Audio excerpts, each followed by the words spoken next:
This is Gareth Southgate, and this is the Three Lions podcast.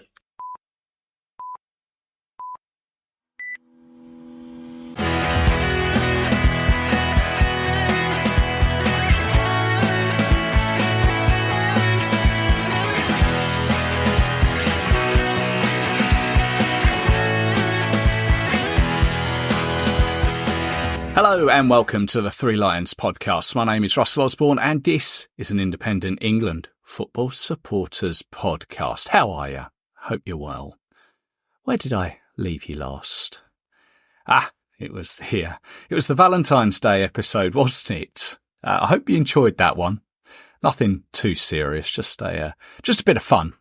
Hope you enjoyed your day though. But if you didn't tune into it or you haven't got around to it yet, it is still there at your podcast provider of choice. Go on, give it a whirl. I guarantee you will learn something. Right then, on to this episode. We are talking Lionesses for the first time in a while, and I'll be joined shortly by Rich Laverty. Usually this time in February, the Lionesses will be involved in a small tournament of types. Over the years, it's been the Cyprus Cup, the She Believes Cup, or more recently, the Arnold Clark Cup. Not this year, however. With the Nations League having its final and also the playoff matches, the pool of opponents has slimmed down somewhat. Now, there was quite a delay in announcing any details, but finally, on the 1st of February, we had some news. Austria and Italy. Great. Wonder where they'll be. I look closer at the announcement. They're going to be in Spain, in Algeciras, right down near Gibraltar. The dates for your diary are Friday the 23rd of February. That's against Austria, and then Tuesday the 27th against Italy. You may remember November 2022, they went to Spain then to play in the Pinatar tournament. 2 games against Japan and Norway for what was loosely described as warm weather winter training. And these couple of games pretty much have that same sort of feel to it. I personally don't like the idea of it. The FA are actively trying to push the women's game at the moment, and now it seems they're kind of making it harder to see the national team.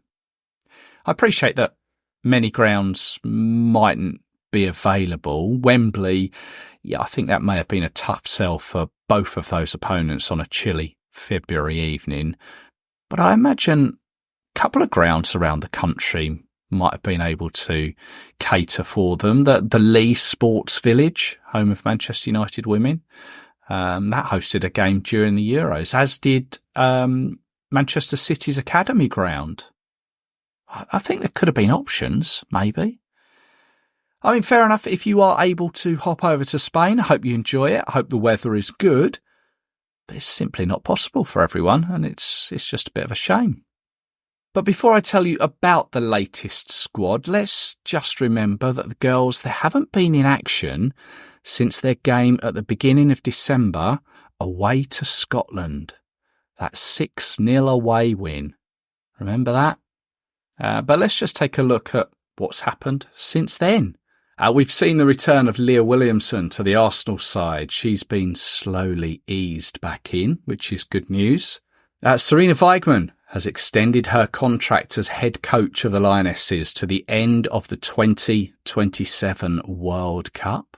And then there was the interesting news on the 15th of February that one of the London Overground lines was to be renamed the Lioness line. Let me explain. I'm sure that you're well aware that there is the maze that is the London Underground. A load of train lines and tunnels that crisscross underneath the City of London. Various lines of colours called the Circle Line, Bakerloo Line, what else we got? Victoria Line, loads of them. Well, there is also the London Overground. It came about in 2007 officially as the Overground, but there was a system of sorts in place already before that. Anyway, like the Underground, it has lines that crisscross above the city with trains with their orangey look to them. The map is a bit of a mess to the untrained eye, and it can be complicated because the lines don't have names like the Underground does. We mentioned the Circle, the Bakerloo and the Victoria. That was until now. They have arranged the 6 overground lines so they are now colour-coded and named, just like the Underground. It makes perfect sense. There is the Black Line, called the Liberty Line. Mildmay Line is blue. Green is the Suffragette Line. Brown is the Weaver Line. Red is Windrush. And then yellow is the Lioness Line. I'll leave you to investigate each of them at your leisure. Some of them are self-explanatory. But the Lioness Line goes between Euston to Watford Junction, and it runs through Wembley. It honours the historic achievements and lasting legacy created by the England women's football team that continues to inspire and empower the next generation of women and girls in sport. Like I say, I think it's a sensible idea to bring into line with the Underground. But it's fascinating just how many people are triggered by it all. I wonder if it's just the Lionesses line that people have a problem with. But personally, I think it's a great tribute. And it was actually something that back in 2021 was part of the mayoral manifesto. So there's no point in getting grumbly about it now. Back then was your time to say, oi, I don't agree with this. Although I guess the 6.3 million rebranding cost will always be a stiff pill to swallow for many. Although I guess if you live outside of London, then you probably don't care so much anyway. Anyway, let's move on to the latest squad that Sarina Wiegman has selected. It is a 23-player squad that she announced on Tuesday, the 13th of February. Let's run through it now. I have it here. Right. 3 goalkeepers. Mary Earps, Hannah Hampton and Kiara Keating. Defenders, Lucy Bronze, Jess Carter, Niamh Charles, Alex Greenwood, Maya Letitia, Esme Morgan, Leah Williamson. Leah Williamson is back in the England squad. And Lottie Wooben-Moy. In midfield, Grace Clinton, Frank Kirby, Jess Park, Georgia Stanway, Ella Toone and Kira Walsh. And then finally, up front, Rachel Daly, Lauren Hemp, Lauren James, Chloe Kelly, Beth Mead and Alessia Russo. It's a squad made up from 6 from Manchester City, 5 from Chelsea, 4 from Arsenal, 3 from Manchester United, 2 from Barcelona, 1 each from Bayern Munich, Aston Villa and Tottenham Hotspur. It's one with 884 caps across it, 169 goals and an average age of 25.7, with Lucy Bronze being the eldest, Kiara Keating the youngest. And there are 2 uncapped players. Keating is one of them and Tottenham's Grace Clinton the other one. As I said, it's great to see Leah Williamson back in the squad. If she stays in it injury-free with Beth Mead, it'll be the first time they've been in the same Lionesses squad since September 2022, when we beat Luxembourg 10-0 at Stoke. Safe to say it's been a hell of a journey for both of them since then. You'll notice, though, that there is still no Millie Bright. She's still suffering from a knee injury that she picked up last year, which forced her to miss the Netherlands and the Scotland matches. Obviously, in Williams' absence, she was captain. She was captain throughout the World Cup, wasn't she? In Bright's absence in those 2 Nations Leagues games, Mary Earps was actually captain. I wonder if... I don't know if Wiegman is going to start Williamson in both these games, or she ease her in. I wonder if maybe Earps and Williamson will share the armband in these upcoming games.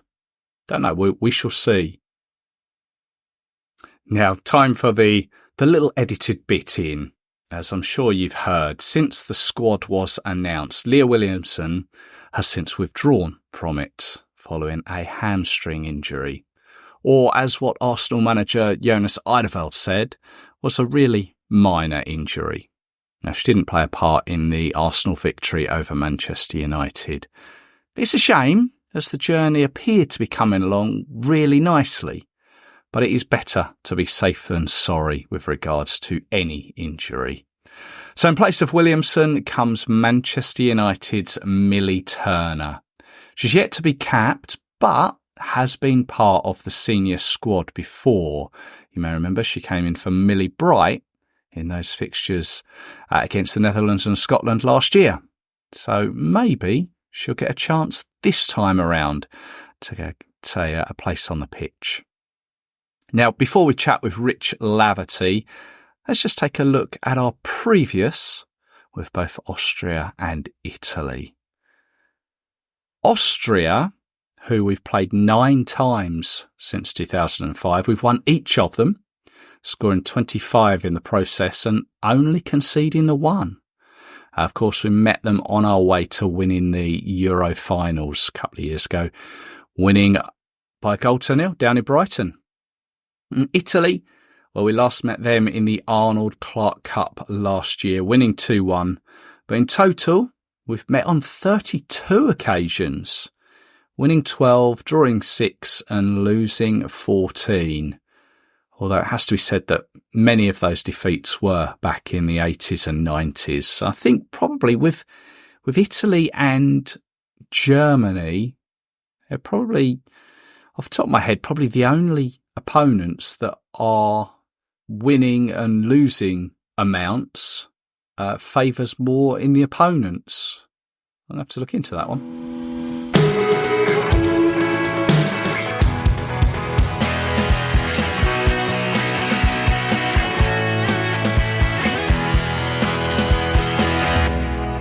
Pleasure, as always, to welcome back to the Three Lions podcast, Rich Laverty. Hey, Rich.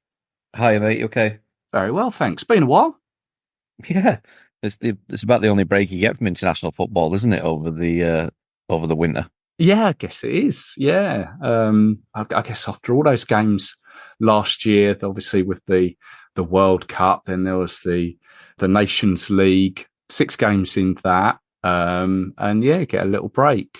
And here we are again now. Actually, by the time we get to the end of the conversation, I just wanted to touch on the Nations League finals, see if you can explain a few things. But yeah, let's talk the Lionesses, Austria and Italy coming up in Spain. What do we make of this being played in Spain? Now, I know they played a couple of games in Spain a couple of years ago, but I'm not sure I agree with it. Do you? It's an interest. Yeah, there seems to be a few teams going to Spain. Okay. I mean, obviously Austria and Italy are, or else we wouldn't be playing. But I think, sure, I've seen there's others. Might be Switzerland, might be Denmark, someone like that. I'm not sure. Everyone seems to be converging on Spain. I don't know. I think teams always want the warm weather, don't they?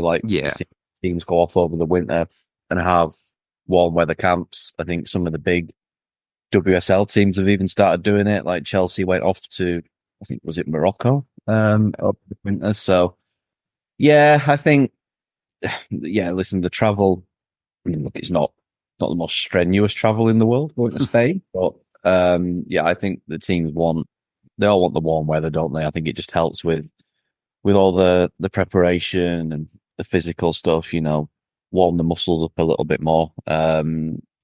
So, yeah, and they've found a good facility as well, and they've got the 23s going over there with them, which is good, to bring those closer together. So, yeah, look, I don't know.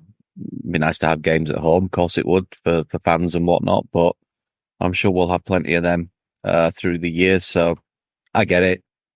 I get that the teams prefer warm weather camps compared to what England at the end of February offers them weather-wise at the minute. So, I think it's sort of means to an end, isn't it? A little bit. Yeah. But I didn't realise that there were more teams playing over there. Well, obviously we played Austria and Italy fairly recently. As I said in the intro, there's a bit of a sort of slim pickings as to who's available to play. What do we make of both Austria and Italy?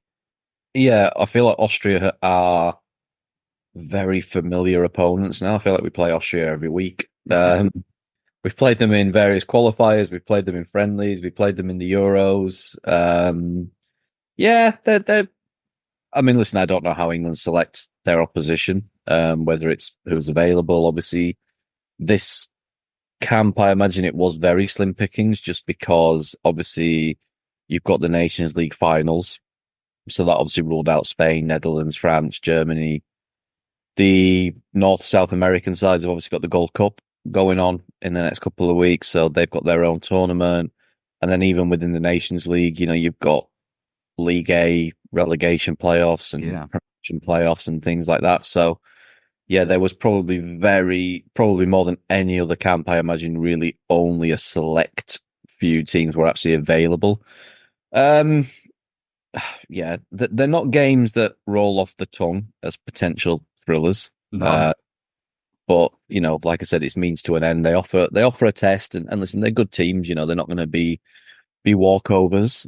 Obviously played Italy at Arnold Clark last year. So yeah, it's I think it's just about getting back up to speed, mate, for the year. Obviously it's a slightly different year for England in that they don't have a major tournament. Obviously last year it was all planning and prep for the World Cup. The year before that was the Euros. Obviously Team GB aren't going to be at the Olympics. No. So I think it's just getting the squad back together, mate, doing what they can do and full steam ahead for when the Euro qualifiers start, in a few months' time. So in that respect, do you think Serena will be trying a few new things out with the players? I mean, obviously a lot of the players are quite familiar to us, but maybe trying a few different formations or faces. I see we've got Grace Clinton is in the squad yet to be capped, as is Kiara Keating, and we've got Maya Letitia still on. Well, she's got 2 caps. Jess Park on 5. Can we see sort of maybe them getting a little bit of game time? Possibly. I think, listen, if you're ever going to do it, these are the games you probably get an opportunity to.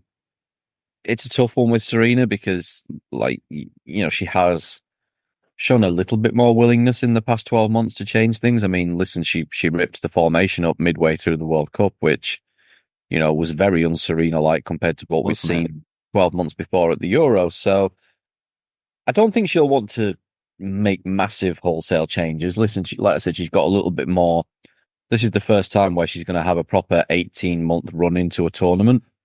Obviously, the Euro, she came in less than 12 months before when she replaced, Hager Risa, technically at the time. And then obviously straight after the Euros, you were less than 12 months to a World Cup. So without the Olympics to look at, she's got a proper run into this next tournament on the basis, obviously, that England qualify to look at things. And I don't think she'll make massive changes, but, there were things in the performances of the Nations League games and even back at the World Cup. Like, I still think there is definitely a perception of England never really hit their stride during that World Cup, even though they got to the final. Yeah. There were things in the performances that, they got away with a little bit at times. I mean, they could have gone out on penalties in the second round.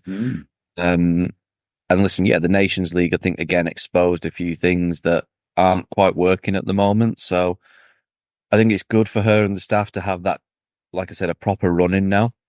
It's a strange one because obviously before you'd look at qualifiers that, start in a few months and sort of go, well, okay, you're going to be playing, you're going to be playing Luxembourg or, Malta or Estonia or something like that. It's obviously not the case now with the new format, even though it's not technically the Nations League. It's the Euro qualifiers. It's going to follow the same format. So you're going to be playing the sort of elite level teams again, which like I said, doesn't hold out a lot of room for experiment. You can't really experiment if you're in a group where, if it was similar to last time, you take as example, obviously Netherlands, Scotland, Belgium, you don't get an opportunity really to experiment in those games, but it also probably sets you up a lot better in terms of you probably having to play your best 11 every game and really forge that in ahead of the Euros. So it'd be interesting to see how it goes. Obviously, it's that's all new for everybody in terms of a qualification campaign for a tournament that you're not going to be playing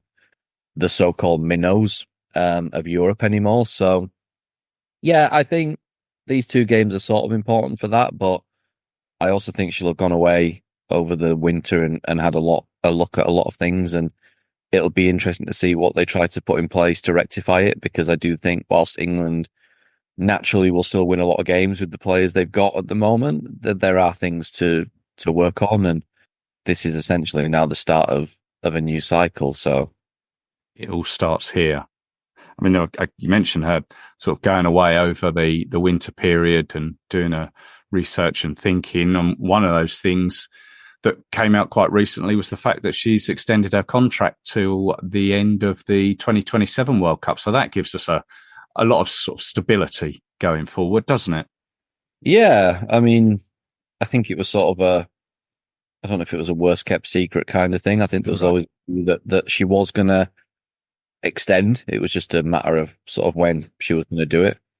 Yeah, I mean, why wouldn't you? Like, you look at the pool of players, and I don't think it's a case of this is a team that's coming towards the end of an era. I think we probably had that feeling maybe actually when Serena came in, that we had a big chunk of players. We had a massive spate of retirements over that couple of years, and that's culminated with the Euros and Jill Scott retiring, Ellen White retiring, Kaz Carney retired the year before, and Karen Bardsley, people like that, Carly Telford, and this squad now.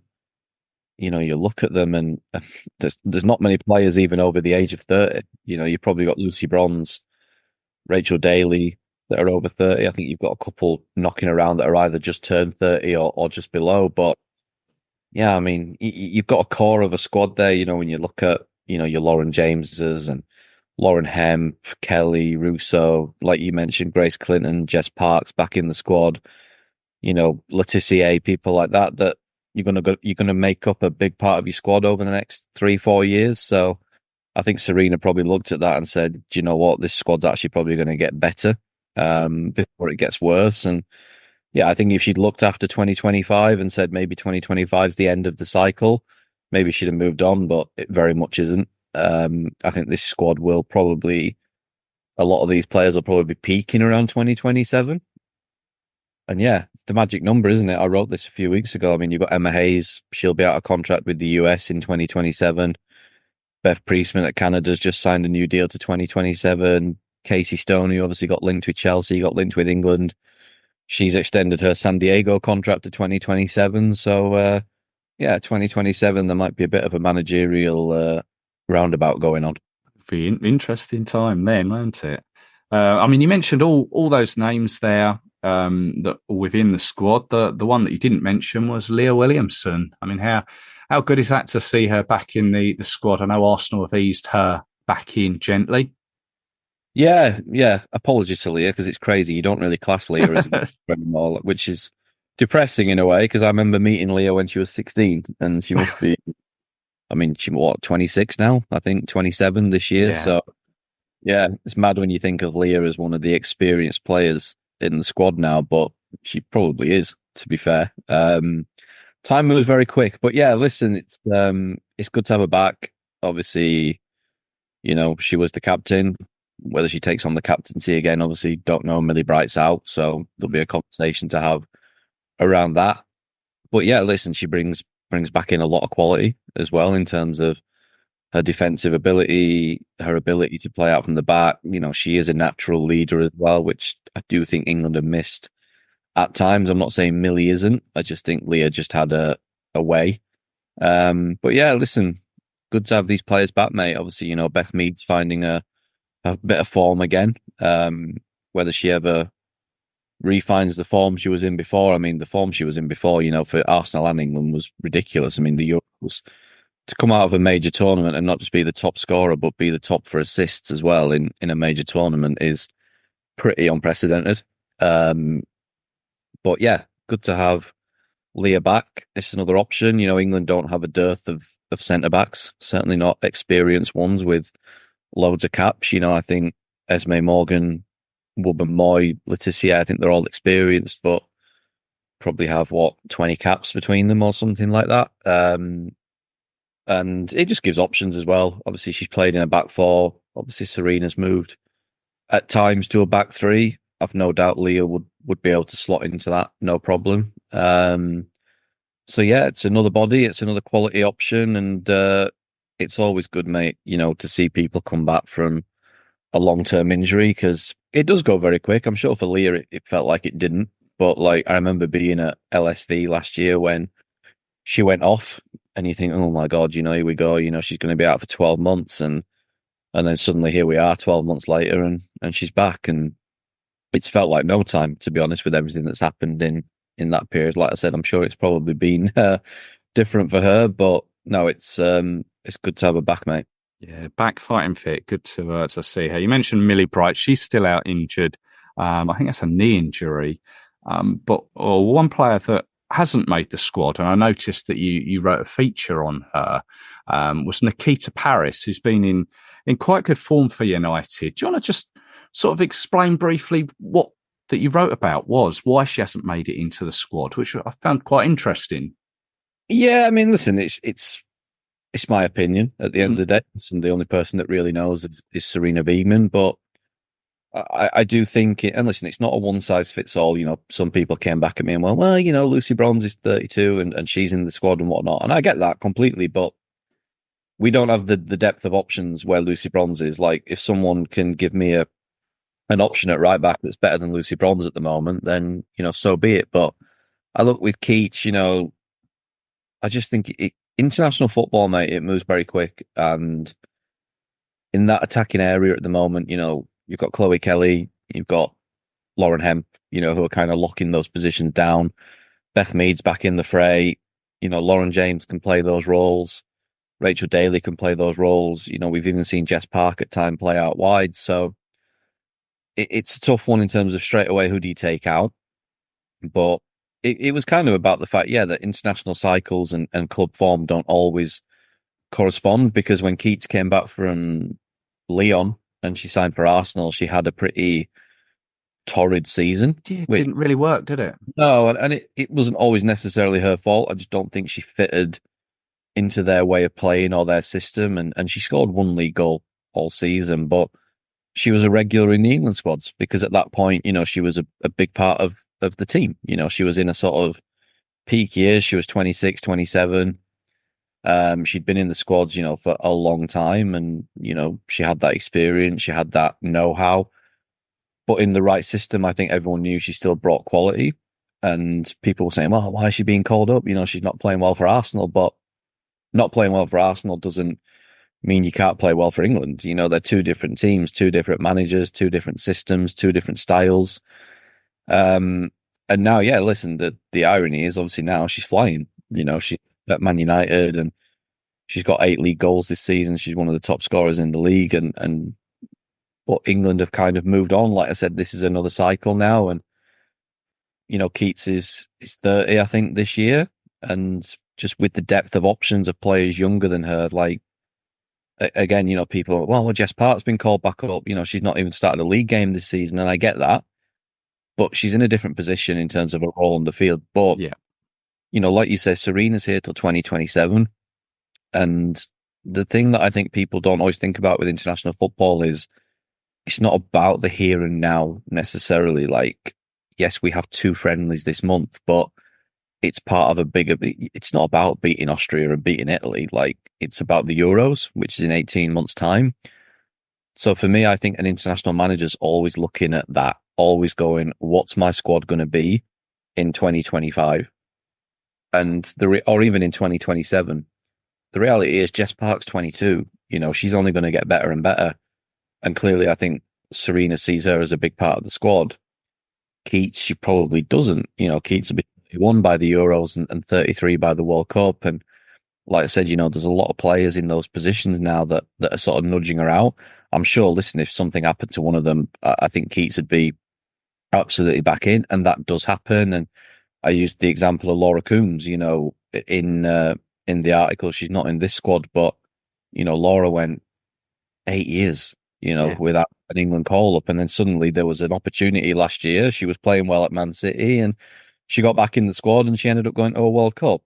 So there's definitely, I'm not ruling Keats out of the England squad forever, but I think people put too much weight on club form. Like, national team manager, they want consistency as much as anyone, mate. And if you're calling up, if there's one batch of players in form now, and then suddenly they come back together in April for qualifiers, and there's another batch of players in form, what do? Do you just keep playing players based on there and then, or do you stick with a consistent squad? And I think any manager wants a consistent squad. So there's always wriggle room within that. Of course there is, but I don't see how it benefits Serena if she keeps chopping and changing the squad for 18 months, and then you turn up at the Euros and you're like, well, what are we doing? Like, that squad, at the end of the day, I think realistically, you look at the squad she's picked for this camp, I don't think it'll look massively different in 18 months' time when they go to Switzerland.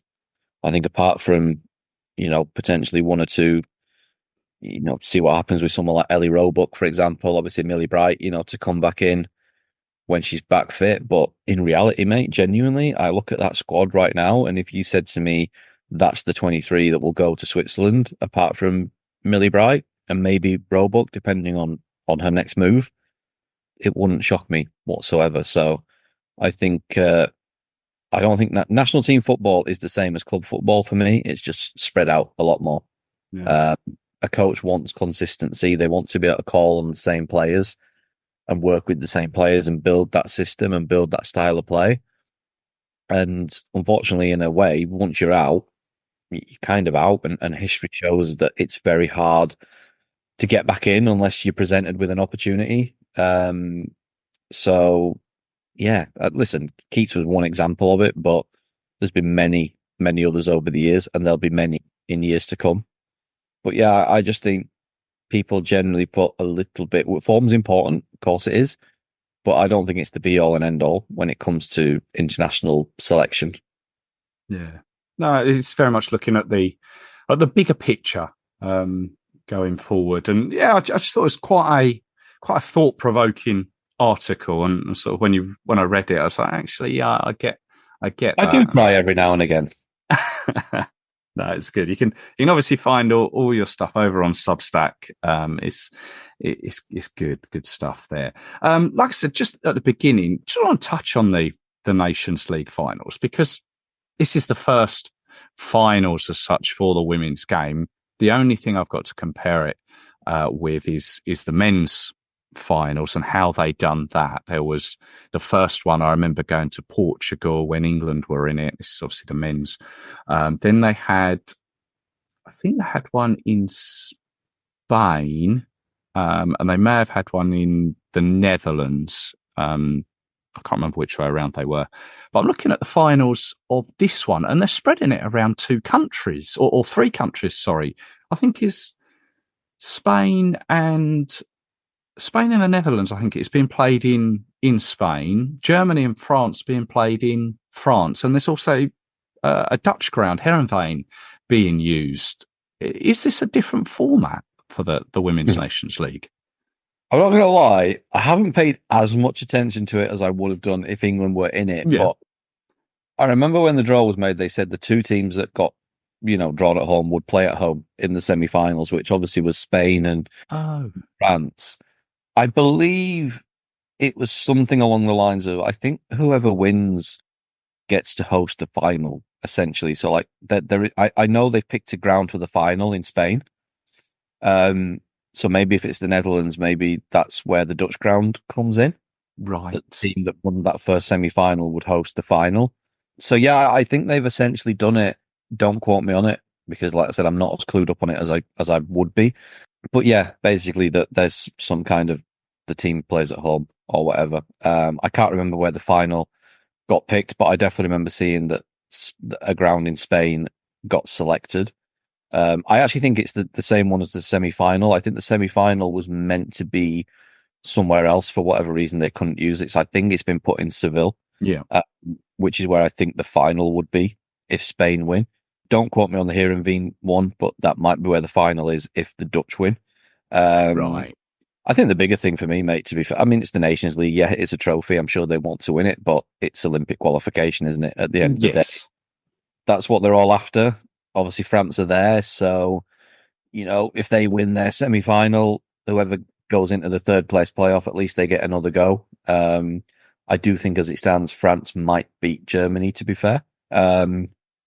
Spain, Netherlands would be interesting. Like, Spain are obviously best team in the world at the minute. Netherlands have had a knack under Andres Jonker that they've been very tough to beat. And obviously Spain, Netherlands was a very close game at the World Cup. I will be keeping a close eye on them. I wish England were in it because I would have loved to have seen Team GB at the Olympics. I interviewed Daphne van Domzelaar yesterday, the Dutch goalkeeper, and reminded her in no uncertain terms that I was not bitter whatsoever. It was obviously a very thrilling end. Like, she actually said to me it was the scariest game of football she's ever been involved in. Because really? Literally, obviously, they scored in the last minute, and then we scored, and then suddenly it was England were going back through, and then obviously they scored again. So it is what it is. Listen, at the end of the day, however you finish top, you're the team that deserves to go through. Like I said before, I think there was definitely things through that tournament that England probably didn't deserve in the end to finish top of the group. So yeah, they'll be to listen. The great thing, mate, that I've really enjoyed, and again, I said about it in the Euro qualifiers bit with the Nations League, is I never enjoyed. I remember watching England beat Latvia 20-0, a couple of years ago, and I just don't. I don't get who enjoys that, and I've really enjoyed watching actually England play the Netherlands, and England play Scotland, and in other groups you had Spain, Sweden, and France, Norway, and things like that, and now we've got two great matchups in the semi-finals, and whatever happens, we'll have two great matchups in the third place playoff and the final. So yeah, I am sort of on the Nations League train a little bit. It's been a very welcome addition in terms of the competition that it's and throughout the levels, mate. Like, even those teams like Latvia now, they get a real chance at actually winning football games and actually being promoted. And the teams that come up to League B, suddenly you're going to be playing the teams that got relegated from League A, and you're getting that bigger test that you've earned, through promotion. So yeah, I'm kind of all for it, mate. And obviously it'd be interesting again during the qualifiers because it follows the same format. But yeah, in terms of your original question, I can't say for sure, but yeah, I think essentially it was about teams just playing at home, depending on who was drawn where. But I definitely know if Spain win that the final's in Spain. Well, we shall watch this space, and we shall. Is your money on Spain? Yeah, I mean, it sounds boring, doesn't it? But they've got home advantage. They just have their way of playing. I don't think it'll be easy. I think the Dutch will make it tough for them. And I think whether it's France or Germany, that of course they're going to make it tough for them. They've got elite level players. But yeah, listen, if you give me 20 quid and said, who's your money on? I'd probably lean towards Spain at the moment. And I kind of, I'm one of those, like, I love the underdog stories, but I think you want to see Spain are the world champions at the end of the day, and I think you want to see them at the Olympics. So yeah, I think it would be a big surprise if we didn't see Spain at the Olympics. Let's put it that way. Yeah, well, we shall see. Obviously, the Olympics coming up in what's that, late August time, I think. We should see. I think it's reasonably late this year. I was having a look at it the other day, trying to do some potential logistic planning, but I think it's end of July. It's at the very end of July, like into August, I think, something like that. So obviously it's a bit shorter than a major tournament. It only lasts for a couple of weeks. And it's not actually Paris. Like, it's just not. When you football, it is not Paris. Like, there's a very small chunk of it's actually in Paris. So I kept thinking, like, if I go to the Olympics, there'll be less travel than a major tournament, but there absolutely will not be. Still plenty of time to change your mind, mate.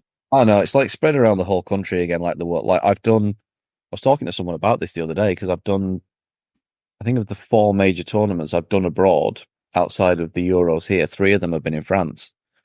So it keeps drawing me back in. Must be something about the wine and the cheese there that you like. I don't even drink. It's just they just seem to keep putting tournaments in France. Well, keep us informed of your decision, and then maybe we can catch up as and when you're out there. Yeah, no worries, mate. Rich, thanks as always, and we'll speak again soon. No worries, pal. Thank you, mate.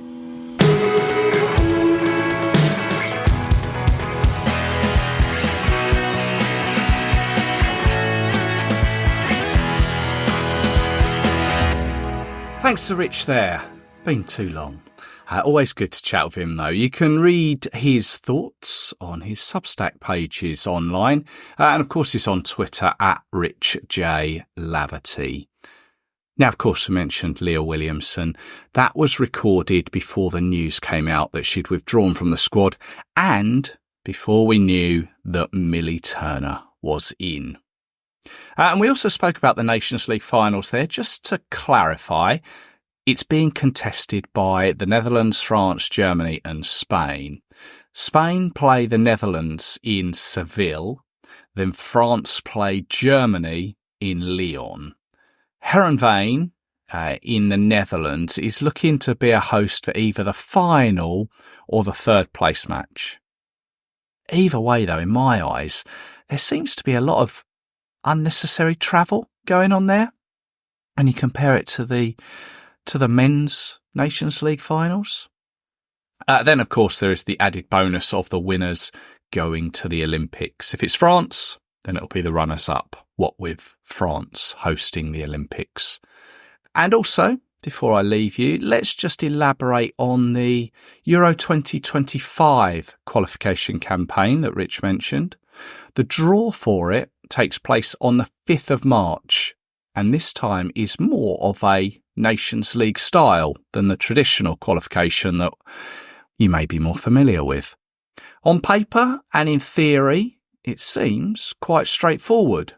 There will be the top 4 A-leagues, and they'll all play 6 matches beginning in April. They'll all play 6 matches beginning in April. Match days 1 and 2 in April, 3 and 4 in May and June, have 5 and 6 in July. Now, the top 2 from each A-League will qualify for the 2025 Euros, so that's 8 teams. There will then be a selection of playoffs in October, November and December. These will be contested by teams that have finished 3rd in the A-Leagues, also those that have finished 1st and 2nd in Leagues B. Same also applies to those in League C. Now, in total, I think there will be 7 playoffs, so there will be 7 playoff winners. So add those to your 8 League A qualifiers, throw in Switzerland as hosts, and you have your full complement of 16 teams. I think it might be best just to wait for it to come round.